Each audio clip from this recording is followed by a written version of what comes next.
CVP, Careface Video Productions. But vary the degree and step up the pressure, so as to do a complete reversal of the mind. Take the meanest and most restless nigger, strip him of his clothes in front of the remaining male niggers, the female, and the nigger infant, tar and feather him, tie each leg to a different horse faced in opposite directions, set him afire and beat both horses to pull him apart in front of the remaining. The next step is to take a bull whip and beat the remaining nigger male to the point of death, in front of the female and the infant. Don't kill him, but put the fear of God in him, for he can be useful for future breeding. The breaking process of the African woman. Take the female and run a series of tests on her to see if she will submit to your desires willingly. Test her in every way, because she is the most important factor for good economics. If she shows any sign of resistance in submitting completely to your will, do not hesitate to use the bull whip on her to extract that last bit of resistance out of her. Take care not to kill her, for in doing so, you spoil good economic.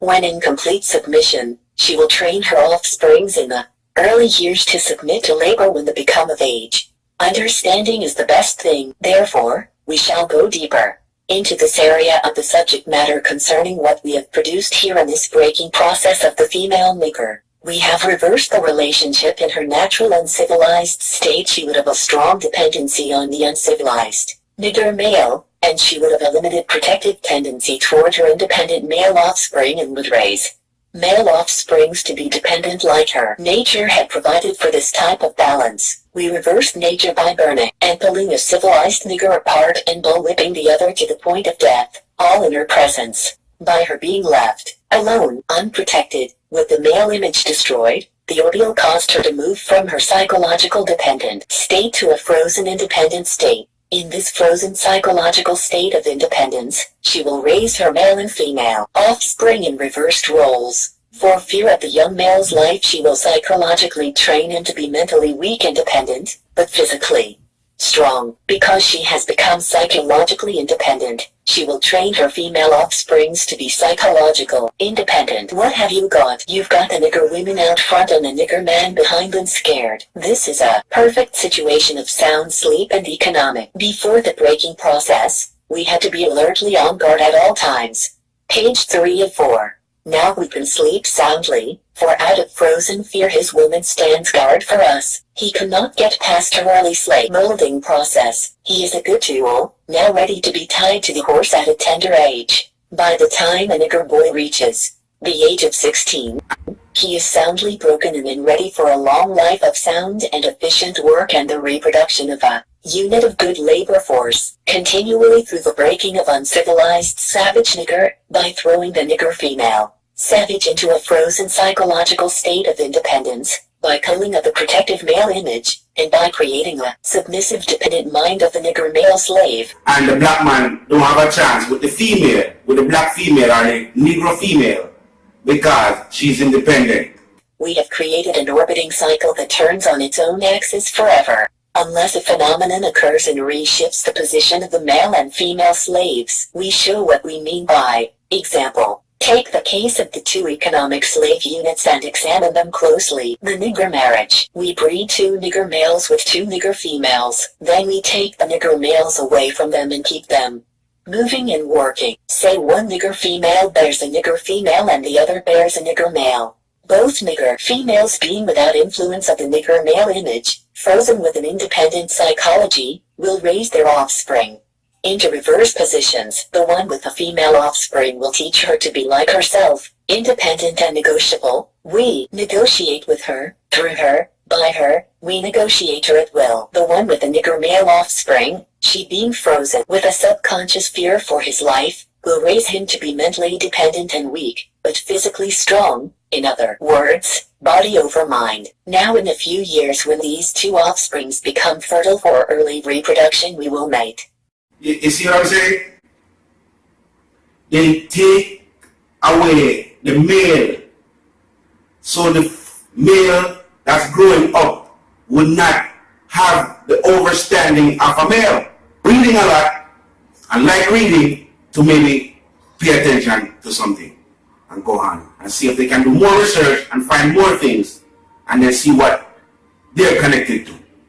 and breed them and continue the cycle. That is good, sound, and long-range comprehensive planning. Warning, possible interloping negatives. Earlier we talked about the non-economic good of the horse and the nigger in their wild or natural state. We talked about the principle of breaking and tying them together for orderly production. Furthermore, we talked about paying particular attention to the female savage and her offspring for orderly future planning. Then more recently we stated that by reversing the positions of the male and female savages, we created an orbiting cycle that turns on its own axis forever, unless a phenomenon occurred in recip and positions of the male and female savages. Our experts warned us about the possibility of this phenomenon occurring, for they say that the mind has a strong drive to correct and recorrect itself over a period of time if I can touch some substantial original historical base. And they advised us that the best way to deal with the phenomenon is to shave off the brute's mental history and create a multiplicity of phenomena of illusions, so that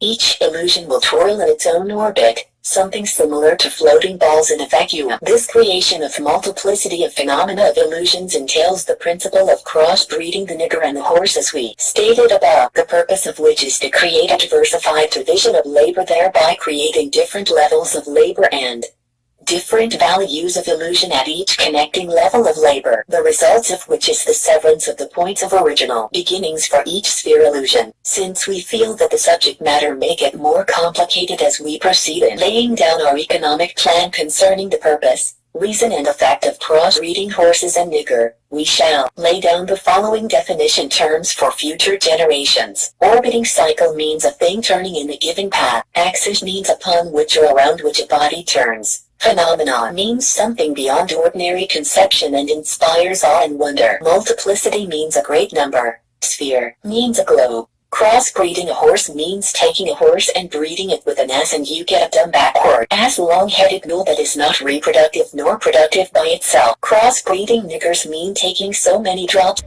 Now, I mean, of good white blood and putting them into as many nigger women as possible, varying the drops by the various tone that you want, and then letting them breed with each other until another cycle of color appears as you desire. What this means is this: put the niggers and the horse in a breeding pot, mix some SS and some good white blood, and what do you get? You got a multiplicity of colors of ass backward, unusual niggers, running, tied to a backward ass long-headed mule, the one productive of itself, the other sterile, the one constant, the other dying. We keep the nigger constant, for we may replace the mules for another tool, both mule and nigger tied to each other, neither knowing where the other came from and neither productive for itself, nor without each other. Control the language. Cross-breeding completed. For further severance from their original beginning, we must completely annihilate the mother tongue of both the new nigger and the new mule and institute a new language that involves the new life's work of both. You know, language is a peculiar institution. It leads to the heart of a people. The more a foreigner knows about the language of another country, the more he is able to move through all levels of that society. Therefore, if the foreigner is an enemy of the country, to the extent that he knows the body of the language, to that extent is the country vulnerable to attack or invasion of a foreign culture. For example, if you take a slave, if you teach him all about your language, he will know all your secrets, and he is then no more a slave, for you can't fool him any longer. For example, if you told a slave, page 404, that he must perform in getting out our crops and he knows the language well, he would know that our crops didn't mean our crops, and the slavery system would break down, for he would relate on the basis of what our crops really meant. So you have to be careful in setting up the new language, for the slaves would soon be in your house, talking to you man to man, and that is death to our economic system. In addition, the definitions of words or terms are only a minute part of the process. Values are created and transported by communication through the body of the language. Capital A.